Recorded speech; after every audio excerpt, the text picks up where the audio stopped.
This is the story of Esther not just as a queen, but as a masterclass in what happens when quiet preparation meets divine timing. The weight of the secret. Imagine being an orphan in a foreign land, living in the shadows of Susa. Esther and her cousin Mordecai were nobodies in the eyes of the Persian Empire.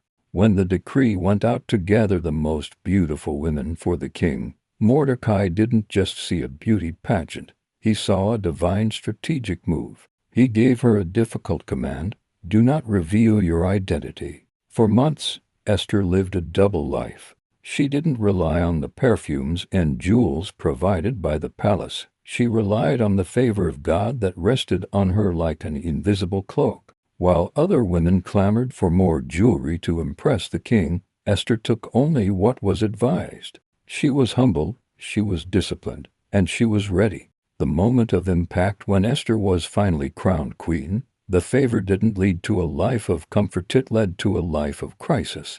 Mordecai discovered a plot to annihilate their people. He sat in sackcloth at the king's gate, mourning not just for himself, but for a nation. When Esther hesitated, Mordecai delivered the line that still echoes today: "And who knows but that you have come to your royal position for such a time as this?"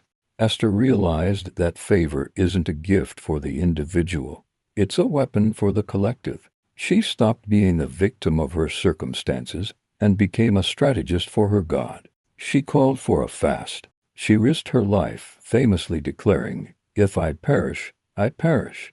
The divine reversal. God's favor works in the background while we are sleeping.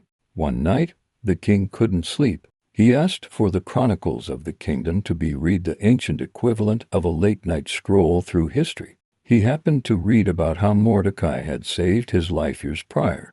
In a single morning, the tables turned. The enemy, Haman, who built a gallows for Mordecai, was forced to lead Mordecai through the streets in royal robes.